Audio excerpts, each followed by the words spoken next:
Es un honor el primer día de conferencias de Sonamaco y en especial Sonamaco Diseño con la primera conferencia. Estamos bien contentos de tener a Ana Elena Mallet, curadora, historiadora de arte especializada en diseño, ¿no? Curadora de diseño mexicano importante en México. ¿Tienes porra? Y Zoë Ryan, que nos acompaña desde Chicago, del Arte Instituto, también curadora de diseño y de arquitectura. We're very happy to have you here. Welcome. Nos van a hablar un poquito de una exposición que hizo Zoë el año pasado en el Arte Institute de Chicago, que se llama In a Cloud, in a Wall, in a Chair. Ana Elena Mallet fue parte del apoyo de la investigación, ¿no? Y la curaduría del proyecto. Y bueno, creo que las voy a dejar aquí. Van a hablar en inglés, pero bueno, cualquier duda, cualquier comentario después, estamos abiertos a las preguntas también. Muchas gracias.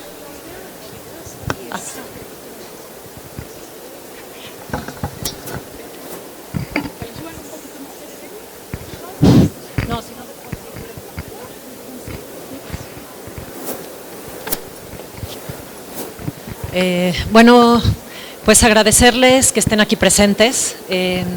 Agradecer a Cecilia León de la Barra y a Sonamaco de dar estos espacios para el diseño, que creo que es muy importante. Entonces, la dinámica será un poco, Zoë va a hablar de la exposición, les van a enseñar imágenes y después estableceremos una conversación para abrir al público y cualquier duda, comentario que tengan, ¿no? Curiosidad, que podamos resolverlo. Muchas gracias. Thank you, Ana Elena. Thank you very much, Ceci, for having us. There she is. And I apologize, of course, for speaking completely in English.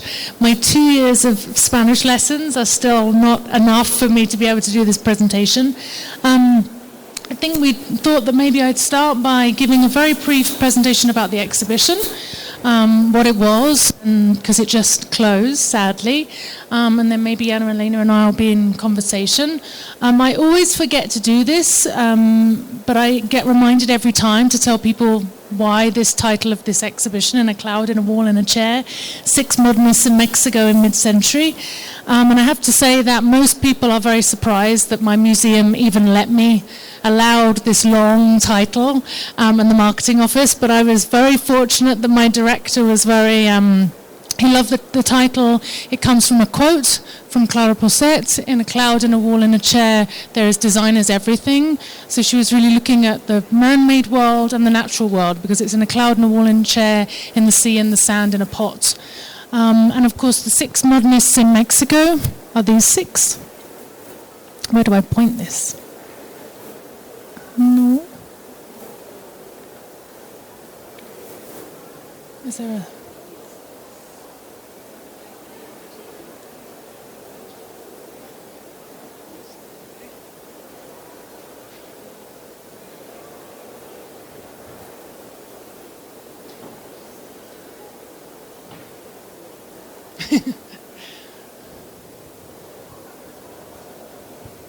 I think isn't this typical when the design curator sits up, all the design technology breaks down? It's like, no worries. Maybe I'm not doing this the right way. Am I jinxed? Do you want to just click it for me? Perfect, thank you.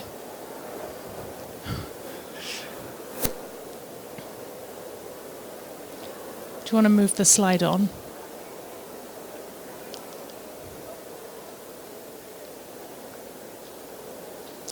There we go. So a little bit about how this project started. A few years ago I was invited to be on the jury of Design Week, and I came to Mexico City and obviously realized why everybody had told me to get to Mexico City, that it was a really cosmopolitan place of an amazing creative environment.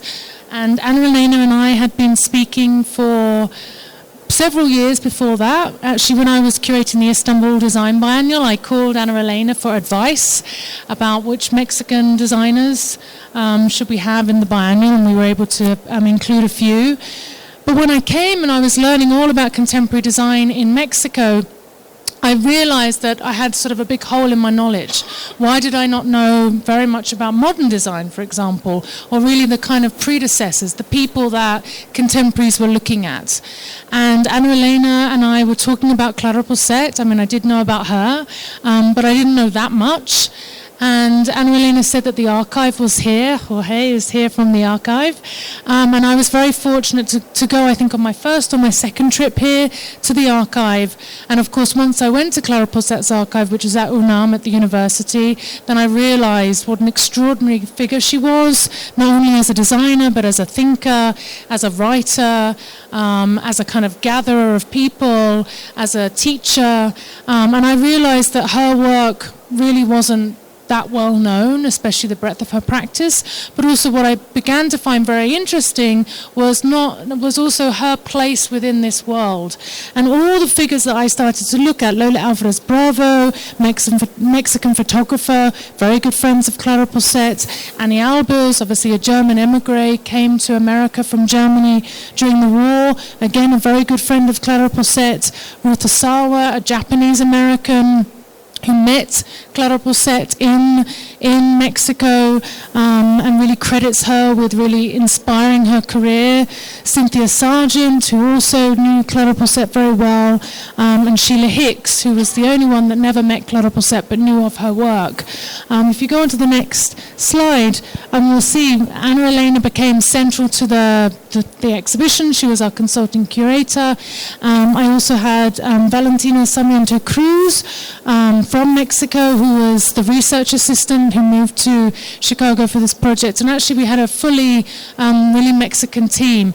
We're passing the catalogue around. It was designed by Maricris Herrera from Studio Herrera, and our exhibition designer is actually working at the museum, but is from Mexico. So everybody is Mexican apart from me. I'm like the missing link in this story. But somehow it was like Clara Porset that I brought everybody together. If you go to the next slide, I mean, I don't really probably need to tell you much about Clara Porset, but one of the things I thought was interesting about the exhibition was to try and understand that moment, the 40s to the 70s in Mexico, or maybe even the 30s to the 70s, and how the kind of ideas of international exchange, and how I think that's so important to Mexico right now, that you have Mexicans and an international kind of community working together around kind of this national agenda about what makes Mexico Mexican, especially after that post-revolutionary period. And I was interested in Clara Porset because, she was very interested in the Bauhaus. She'd been to Black Mountain College in North Carolina. That's how she got to know Joseph Albers. She was really interested in international modernism. She knew that Mexico really needed to industrialize. She was really for that. But she also knew that we shouldn't lose our own heritage, cultures, ways of making. And one thing that I think was really important is this idea of our own kind of furniture. So she knew that the Windsor armchair at this time was the most popular chair in Mexico. But why would you all be sitting on this European high-backed kind of chair? And she really wanted to look for something. Can we go to the next slide? That was really, work that was born out of the Mexican kind of environment, or more likely the Latin American environment. One of the things that struck us early on was the show Art in Daily Life, which she created in 1952, and it became like a meta-narrative for our exhibition, because it was her looking at Mexicans, but also an international scene of craftspeople, of designers working in Mexico. All the work was made in Mexico, but you see the installation design was very modern. She's looking at the good design shows at the Museum of Modern Art. She's looking at Herbert Bayer from the Bauhaus. So she's mixing the two always, these international references with the local. Maybe you can go to the next slide. And you see this. Of course, this isn't, though, the machine art show from 1934 at MoMA or the good design show. She's saying, on the one hand, we need to industrialize, we need to be using the most modern methods. So you see mass-produced kitchens by Clara Porset, but on the other hand, she's showing crafts, basket weaving, textiles, pottery, other things that are obviously very key to, and still are, to Mexican culture and design. Next Next slide. Yeah, thank you. So this is some shots of the exhibition, Clara Porset section, where we pick up this idea about the boutique, obviously a design that she developed over time. You also see other things that Ana Elena was essential. There's no way we could have found these works or done this exhibition without her. Of course, Lola Álvarez Bravo. One of the reasons why, also why I decided to make this a group show, was because how important others have been to us really understanding Mexican designers. So, of course, I go to the Center for Creative Photography, which is in Arizona, and they have Manuel Álvarez Bravo's collection, her husband's collection. But they also have work by her. And in addition to work like this, where you see she really became known for photo montages, really talking about industrialization in Mexico. This was a piece that was commissioned. Sorry, if you can go back one, I'll stop waving my arms, and then that will cause less confusion. This was a Chrysler offices that Clara Porset designed the interiors for, and she commissioned with the architect this piece by Clara Porset, by Lola Álvarez Bravo. But when I was at the archive, what they said was, oh, it's great that you're coming to look at the photo montages, but you do know we have this great big box of uncatalogued photography of furniture. And I said no. And so they go and get this box for me. It's all pictures of Clara Porset's work. So this is how we know so much now about her work, because so few pieces are not in existence, and it was how much we could document so many more pieces together with the photographs that are obviously at the archive. And this is just more photos of the show. We used the photo montages really big to give a very general audience in Chicago an idea of Mexico at that time, what was happening. Obviously, this idea of rapid industrialization going hand in hand with crafts practices. You see on the far left, we were even able to find original pieces from the Autonomous Peoples Museum of Mexico, the archive here, from the Art in Daily Life show, which was really amazing. You can move on. More images of the photo montages. I don't know where that image has gone, but I can talk about Anni Albers in the next. Maybe go to the next image. So Anni Albers became really important. They met in Cuba. Clara Porset had invited, she was Cuban obviously, she had invited Annie and Joseph to give a lecture in Cuba, or Joseph to give a lecture in Cuba in the 30s, and then goes and visits them in North Carolina and persuades them to make the drive from North Carolina to Mexico City. And then, of course, they're hooked, and they come 13 more times over a period of many, many years. And you see Anni Albers' work really develop at that moment, of course, picking up the colors, the designs, the Zapotec forms, other modes of working, and traveling a lot with Clara Porset and her husband, Javier Guerrero, because, of course, he was so knowledgeable about crafts, and this is how they sort of learned about the craft scene. If you go to the next slide. The Art Institute of Chicago is an encyclopedic museum, so we have work from BC to the present day. We are Architecture and Design as one curatorial department. There are 11, and we have spectacular work like this sculpture, pre-colonial art. So we were able to sort of show work that they would have been looking at, which is really nice to do in a museum like ours. I was really interested in obviously the Camino Real, the weaving, now we know it's not a weaving, the textile that Ana Elena was very influential in helping to find in the basement of the Camino Real. Very recently, they thought they'd lost this weaving. People had never seen it after it was made. I think maybe 10 years after it was made, it was sort of decommissioned and put into storage, and was found last year, I believe. And this was the early drawing for the Camino Real textile, which was actually not a weaving, we now know. It was made by applique, so sewing together the triangular forms, but of course very much inspired by the pyramids, by things that Anni Albers was looking at here. If you go to the next slide, thank you. This is more from our installation. Anni Albers, once she'd made the textile for the Camino Real, she wrote to Legorreta, the architect of the Camino Real Hotel, and asked if she could do a screen print, and she created hundreds of these screen prints, if not thousands, and then started to develop mass-produced textiles. Ruth Asawa, a Japanese-American, if you go to the next slide, who came to Mexico in 1945 and actually took a class with Clara Porset on social housing and crafts practices. And Clara Porset persuaded her to go to train with Joseph Albers. And these are the kind of drawings she was doing in Joseph Albers and Buckminster Fuller's classes, where she was looking at kind of continuous forms. Then she goes back to Mexico, if you go to the next slide, in 1947, to Toluca, and sees people making baskets with this looped basket weaving technique. And what she loved about that was they were using a very industrial material, wire, all different types of wire, but obviously crafting it by hand. And here she saw something that she could do herself, but obviously then went on to create these incredible forms and these incredible sculptures. We can move on to the next slide. Cynthia Sargent, a New Yorker who moved to Mexico, now I'm forgetting, 1951, and was creating kind of lyrical textiles.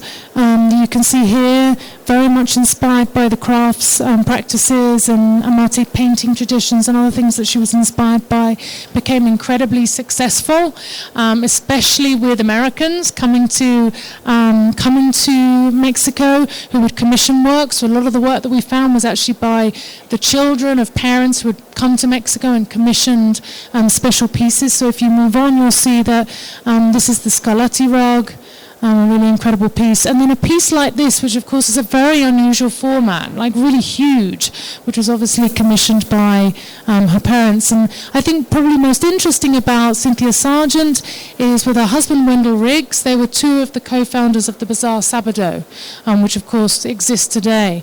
Very influential in, understanding that there was this huge boom in tourism that was happening in Mexico in the 50s, 60s, and really feeling like there wasn't a place for quality crafts practices to be shown, and created this place for that.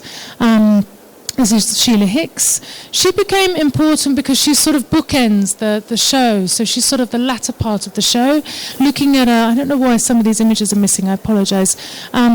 Looking at people that went to Mexico. She trained with Joseph Albers also, and Anni Albers, but by then they were at Yale. So she'd gone to Yale, and at that time at Yale University, crafts practices was seen as very, very sort of much lower than painting and sculpture. I mean, still there's arguably craft practices still need to have to fight their corner, and she wasn't interested in that. She was really interested in what she called the extremely sophisticated thread culture of especially Latin America, and started to travel widely.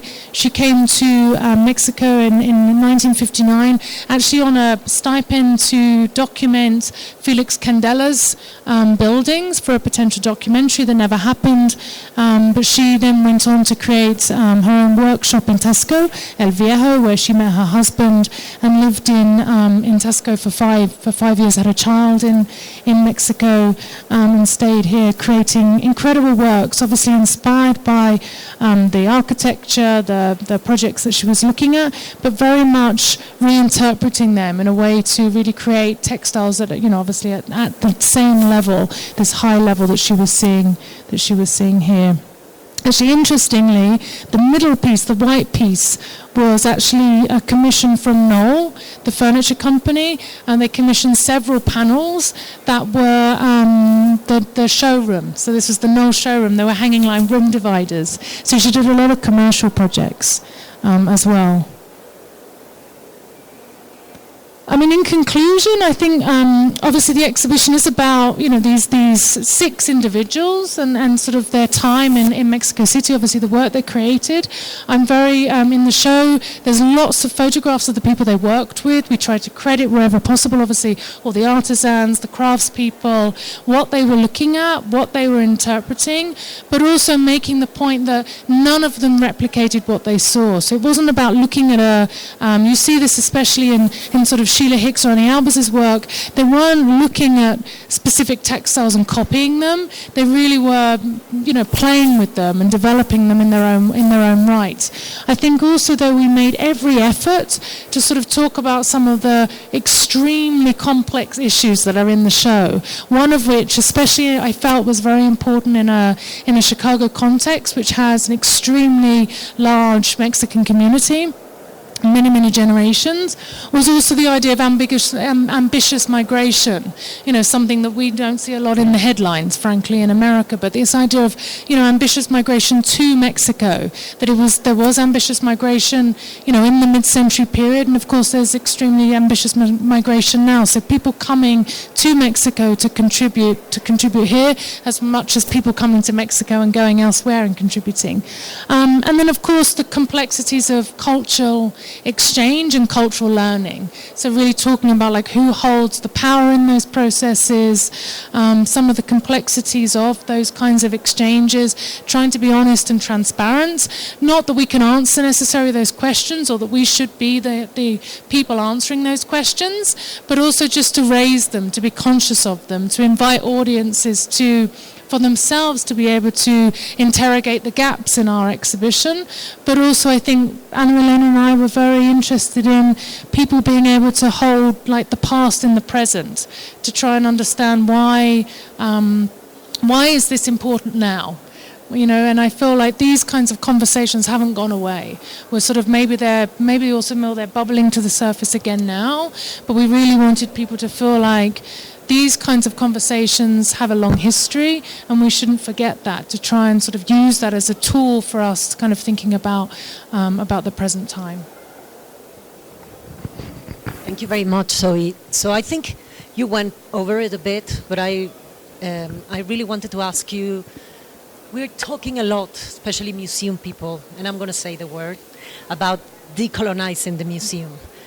Bringing new narratives, bringing those that hadn't had a voice, those countries that had been, and those practices that had been left behind. Why does it matter for the Art Institute, a big hegemonic institution, to have shows like this? I think it's essential. I would say, not that I think press is the only runner here, but our department, architecture and design, when you're in an institution like ours, which is huge, we're 1 million square feet, I don't even know what that is in meters, I can't quite work that one out, but we're huge. And, painting and sculpture, people come for Impressionism, now we hope they come for architecture and design, but it's, our department rarely gets a review in the New York Times, for example.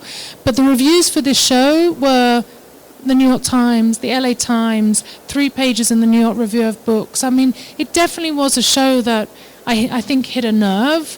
I think it was timely. I don't think it's necessarily topical. We don't try to be topical and pick up kind of topical issues, but definitely try to be timely. I don't think when we set out to do the show that we knew quite how timely this would be.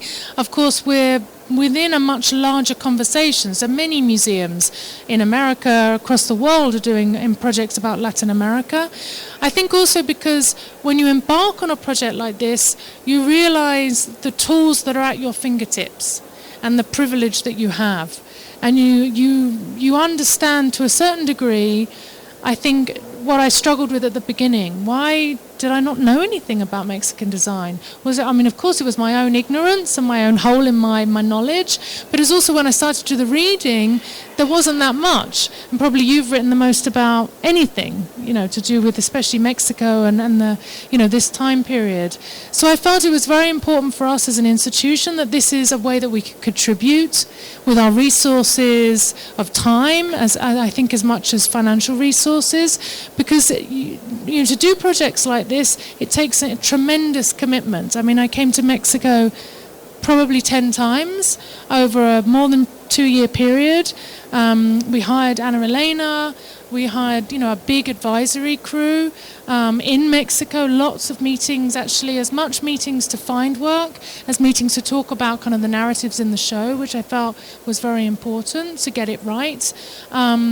And then we had actually a really fantastic advisory in Chicago, because we have the Mexican-American Museum of Art, which is great, and Mauricio Tenorio Trio is at the University of Chicago.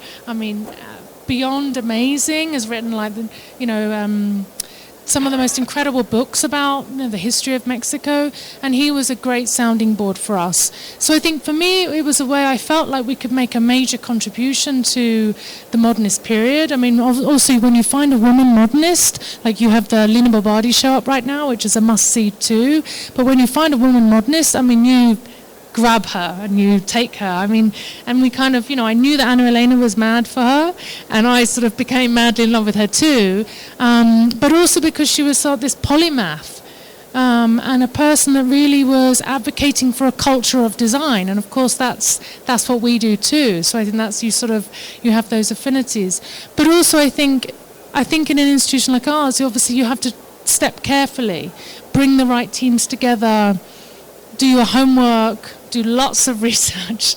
And I think for me, people often ask, why did you not do a solo show on Clara Porset? And I still feel that should come.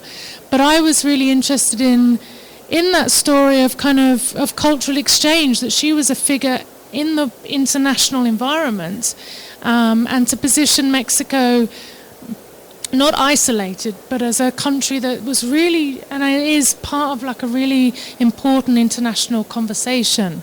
So that's how we sort of decided. But I think, it's important for our museums to do projects like this. And also, when you start a project like this, you acquire a big commitment, like for the future. Yeah. Not only because you brought new scholarship to the table, but also because of knowing the context, the panorama where the contemporary artists, the contemporary designers are now and what they have seen, it's a major commitment, I think.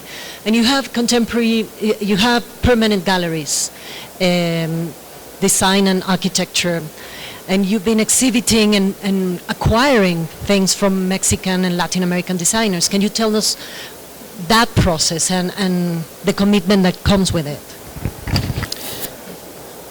So we haven't acquired a lot. So as much as we've trodden carefully with the exhibition, I think I haven't collected any contemporary Mexican design, in my recollection.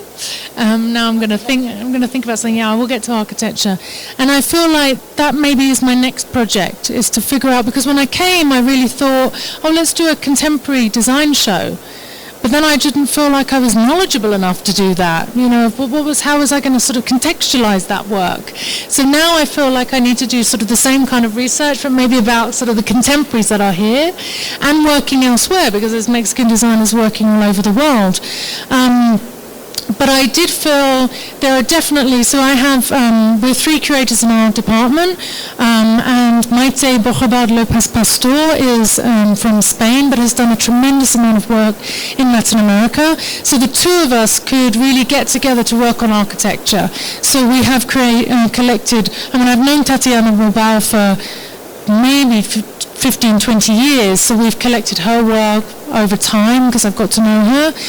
Frida Escobedo, more recently, Productora, and projects by architects working in Mexico.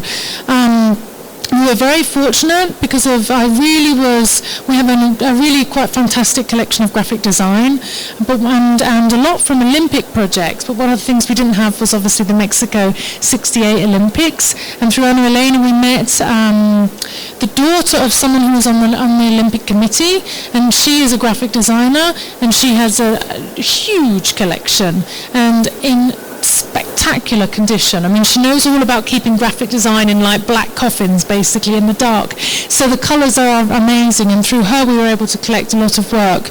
And the thing that I love is that we do have permanent collection galleries. Every 6 months we rotate the galleries. They're about 6,000 square feet, so it's quite large, for 20th and 21st century, and we showed a big suite of those graphics quite recently, and of course we'll be able to rotate them in a lot. So we've had lots of conversations, of course, about the work in our exhibition, and I don't feel it's not just confidence. Ethically, I don't feel right about, immediately being the one that can go and say, yes, let's go to all these private collectors and start to acquire Clara Porset's work. And that, to me, doesn't sit very well. Like, I feel like, of course, it should stay here. And a museum or an institution here, hopefully public institution, would be able to acquire the work. But Ana and I have had lots of conversations about, well, if that doesn't happen, or if an institution decides to take some pieces and not others, because there are, many, then maybe there's one or two things that would make sense for our collection. So for me, it's always about alternative narratives, under-recognized figures, expanding the geographies that we're looking at in all of our collections. So as much as we're doing that in Latin America, we're even doing that in Chicago. More African-American architects and designers, definitely more people of color across the spectrum, more under-recognized narratives in our disciplines, because, Chicago has a very strict history of modernism, and it's a very, the line, it goes from here to there, so how do we kind of break that, but with that will make sense? And I think doing a show like this really helps us to inject in that narrative alternative modernist stories that aren't just the sort of skyscraper, glass and steel and other things that you might think about. But I think, more to answer your question, it's probably the same, that I want to tread carefully, and also when you acquire, it's such an enormous responsibility, and you really want to get the right pieces that will make an impact. So conversations will be happening, I'm sure. Pues ahora quisiera abrir la conversación, si tienen dudas, preguntas.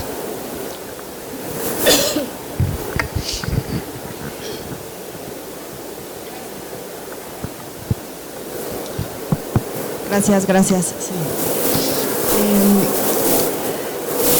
I have 3 questions that I think I can make it into one.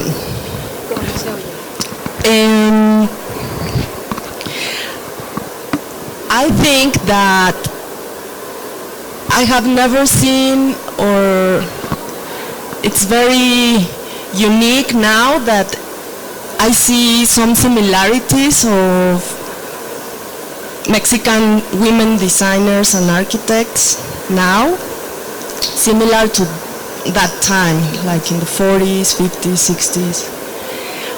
Because I think that maybe never before we have so many international recognition for women architecture and design.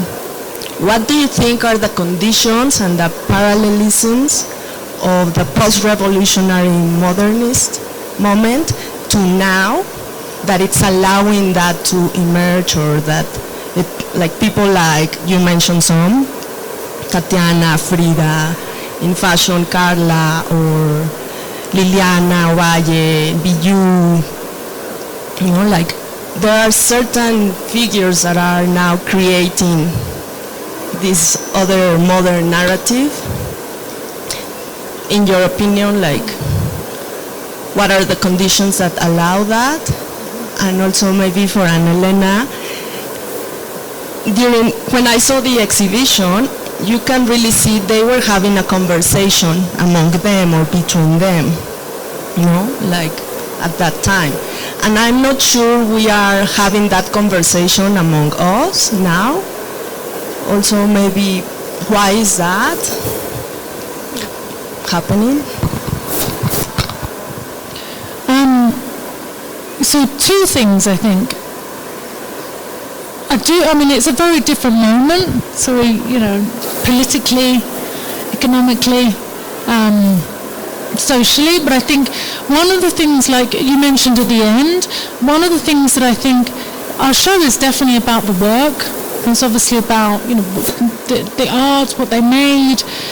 But their art and the design, I think especially, they were political statements.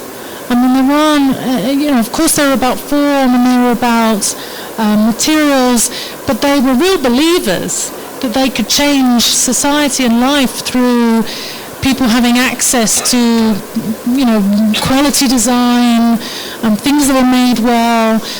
Clara Porset didn't see a chair as sort of an individual thing. She saw it as part of like a system of architecture, infrastructure, that you sort of you bring people together to kind of raise the conversation and the level of dialogue.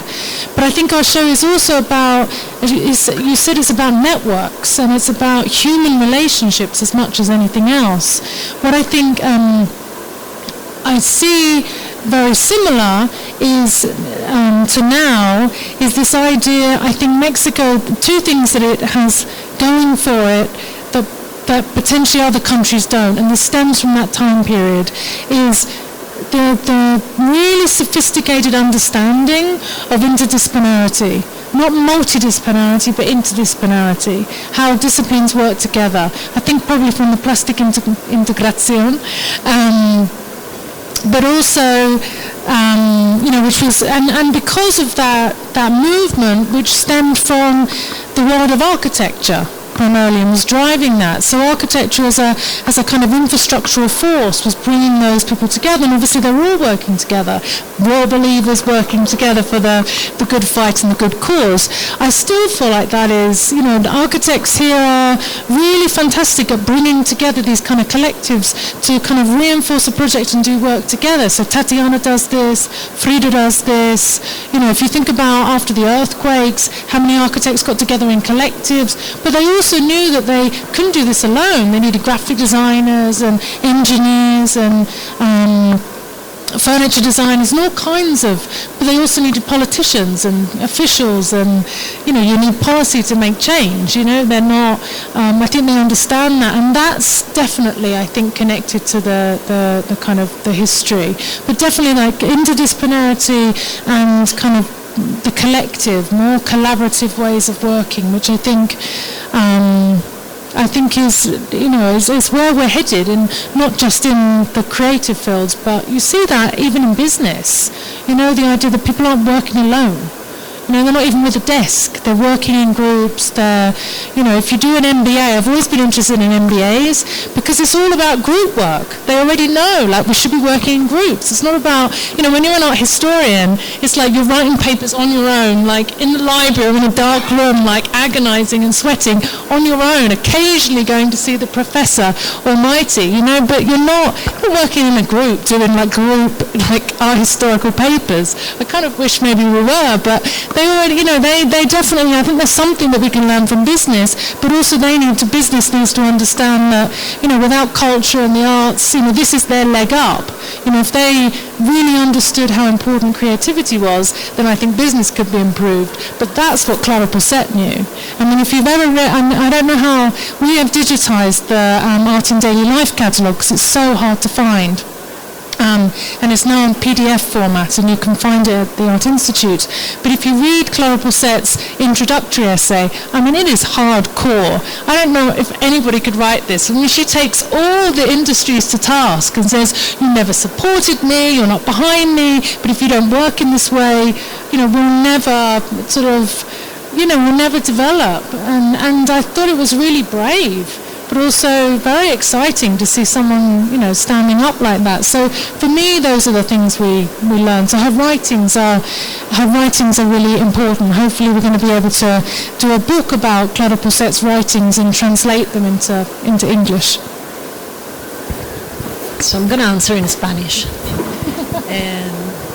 Creo que estamos en un momento muy peligroso. Muy peligroso.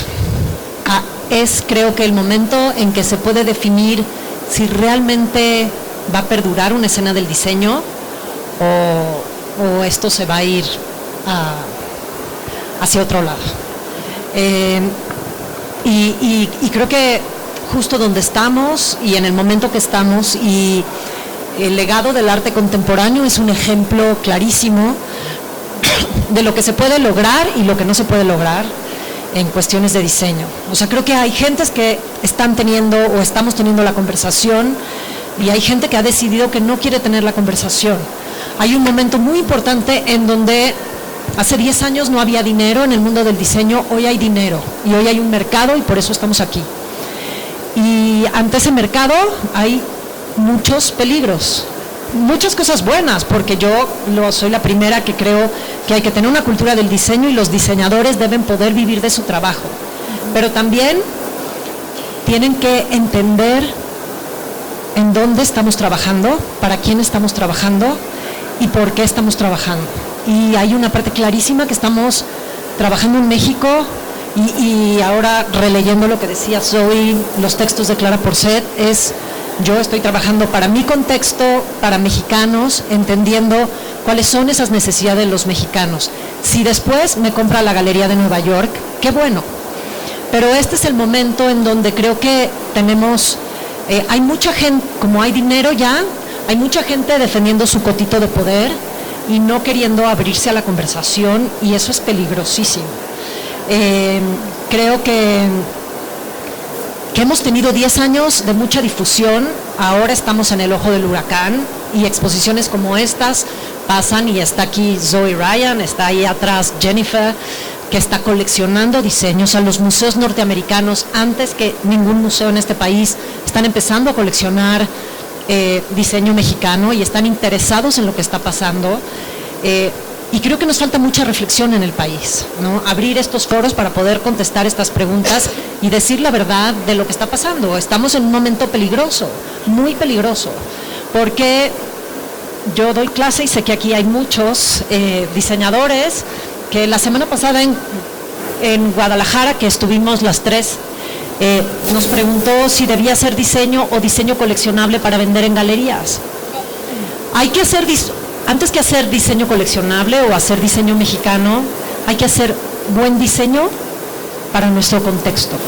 Y a partir de ahí podremos entender qué es lo que queremos hacer. O sea, hay que entender que el diseño no es arte y que el diseño tiene una razón de ser para mejorar la vida de las personas, ¿no? Ya sea estética o funcionalmente, pero antes de llegar al diseño coleccionable, si tu diseño es un muy buen diseño, eventualmente será coleccionable.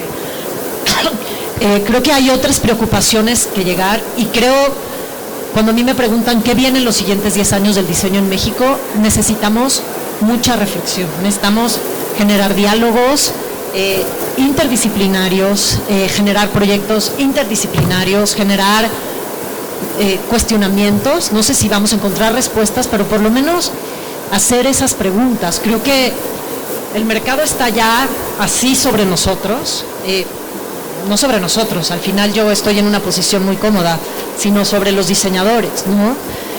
Y hay que tener mucha conciencia de ese contexto. Yo creo que el problema ahora es que hay dinero y hay interés y hay mucha gente que no quiere tener ese diálogo porque pues cada quien, como es normal, quiere jalar agua para su propio molino. Pero al final, ¿cómo vamos a...? O sea, al final el carro es de todos, ¿no? Y debemos empujarlo juntos, es lo que yo creo. Y ese es un poco el panorama que yo veo. ¿Y por qué no estamos teniendo esa conversación? Creo que sí se está teniendo en ciertos lugares, pero creo que estamos en un momento como muy, muy peligroso. Y es a partir de aquí que se construye algo realmente sólido, o finalmente se atomiza este esfuerzo de tantos años. Do you see that differently elsewhere, internationally? I mean, that's a thing, no? The market is so powerful, and the media and the social media is so powerful, and these decolonizing narratives will take us there. That we have to be careful. Like that's what I think, and conscious especially, no? Who are we working for? Where are we working? And what do we do with that, no? Yeah. Hi. Congratulations for your expo. It's an amazing work. And maybe the obvious question is, in a kind of ironic way, as Ana Elena said, this amazing story is not very well known in Mexico yet. It's a very ironic thing. I teach design theory, and a lot of my students know more about Europe or Japan or Scandinavia than Mexico design. This is a very secret story.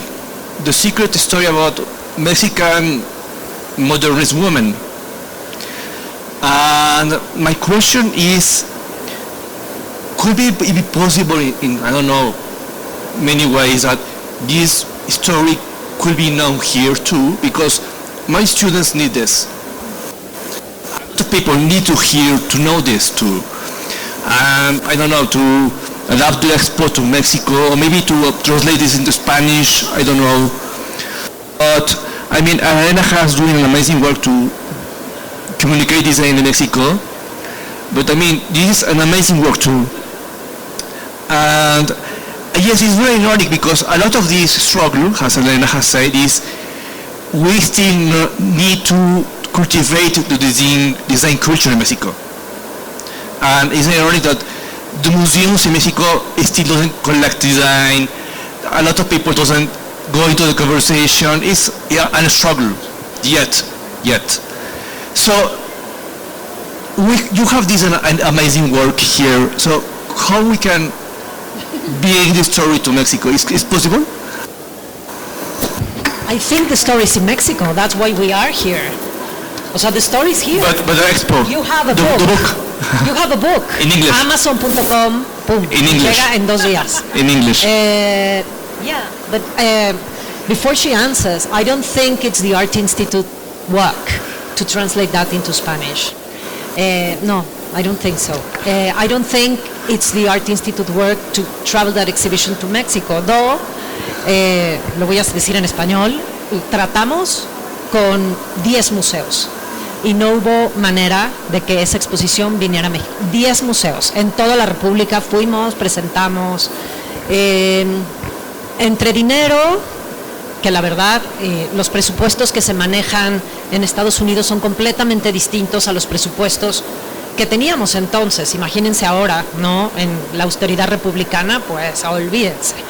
Es difícil porque no estamos al mismo nivel culturalmente a nivel de presupuestos, y creo que hay objetivos distintos. O sea, ¿no? Si hubiéramos podido conseguir traer esa exposición a México, pues definitivamente, o algún otro país de habla hispana, definitivamente hubiéramos podido hacer la cosa en español. A pesar de que tienen unos grandes presupuestos, no había dinero suficiente para poder traducir, que buscamos hacerlo. Finalmente, algunos de los que escribimos en ese catálogo escribimos en español y lo tradujeron al inglés, ¿no? Que un poco, pues, ellos son, su lengua materna o la lengua oficial es el inglés, pues un poco es la labor del museo. Creo que hay una labor, hablando de esta situación peligrosa, creo que hay una labor que aquí nos falta hacer en las universidades, en los museos, ¿no? Con las poquitas garras que tenemos hoy en los museos en México, de empezar a perseguir esas historias. O sea, finalmente esa historia, y voy a ser muy franca, esas historias están aquí. Esas historias, o sea, ella vino 10 veces y sacó la historia de aquí. Que hay una falta de interés y de perdón, lo están grabando, de hueva, de mucha gente, de no echar una buscadita y ver 4 revistas y decir, ay, resulta que este personaje está en 6 revistas. Hay una falta de investigación y de curiosidad que me parece que es muy importante echar a andar, porque lo que hablábamos con Zoe es, muchos de los diseñadores jóvenes que están trabajando, ¿qué estaban viendo? Estaban viendo a Clara Porset, ni saben, digo, hoy, gracias a Dios, saben quién es Clara Porset, pero ni saben, ¿me entienden? O sea, hay una falta de curiosidad y preferimos ver a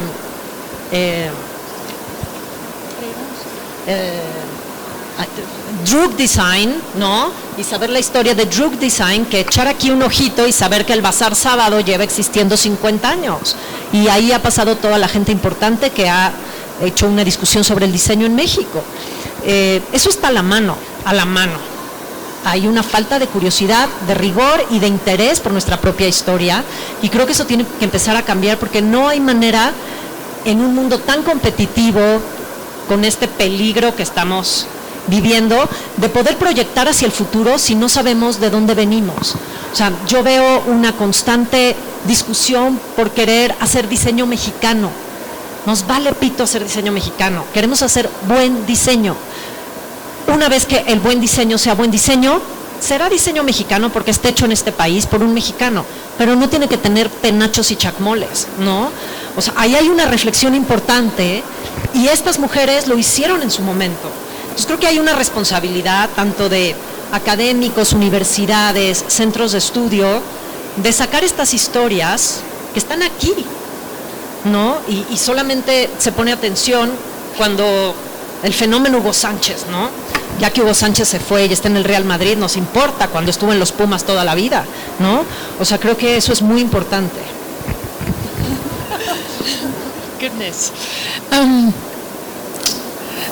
Well, first of all, I'm going to go back to go forward, maybe a little bit. So, I don't want to take for granted. I feel very fortunate that my museum did this project, because it sort of was very under the radar at the beginning. You know, that it's not, you know, I'm fortunate to work in an institution where they take seriously all kinds of things. So at the same time that we had a major Andy Warhol show, you know, obviously we're having this show, but it's not billed at the same level. You know, we're kind of like going under the radar.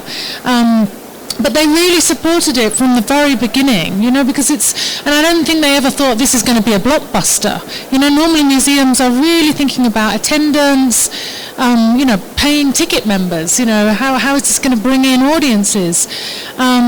But I know there was, I mean, obviously the cast of characters, we rode a wave with them. So at the same time that our exhibition was being developed, of course, Ruth Asawa skyrocketed to fame. Anni Albers became incredibly famous, you know, and it wasn't because of, you know, Sheila Hicks, I mean, 85 now, I mean, obviously the peak of her career, and it wasn't anything to do with our project because we were just still developing it, but it was obviously we were running alongside you know, major developments. It's in the art market too, which is, you know, we try to avoid that as much as possible and sort of make our decisions very much outside of the art market, but we were very conscious of what was going on.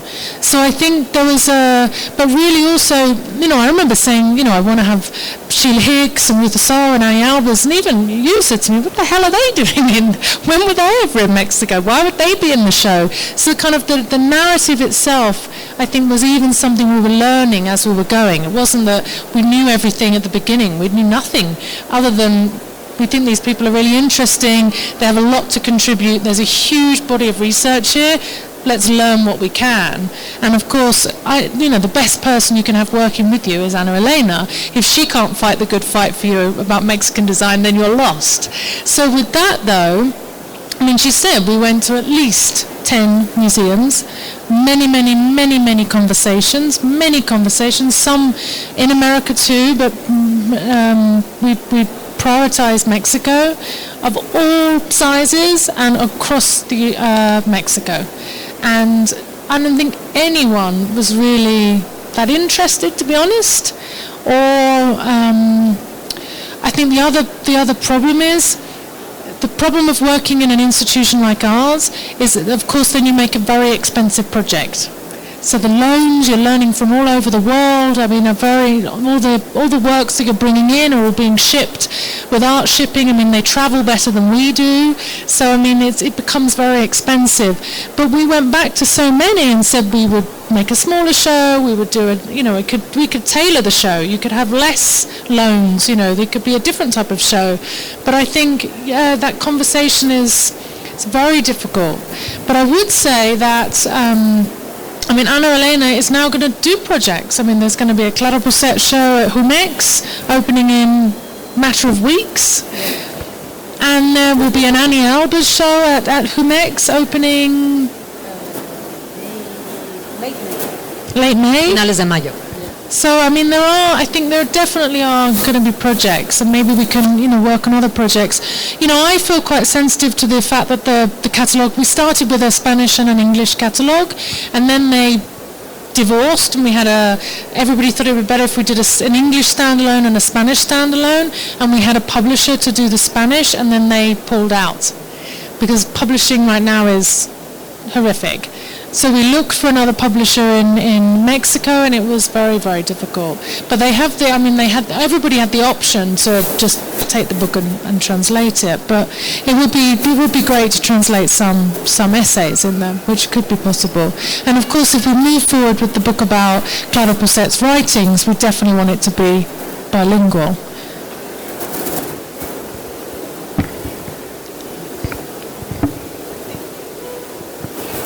I think we're running out of time, but thank you very much. It was such an honor to have you here. Gracias a todos por venir. Creo que un poquito sí, la conversación puede seguir y pues sí, el catálogo está en inglés, pero todos entendemos un poco de inglés, entonces creo que ya es un regalo que tengamos estos textos, ¿no? Bueno.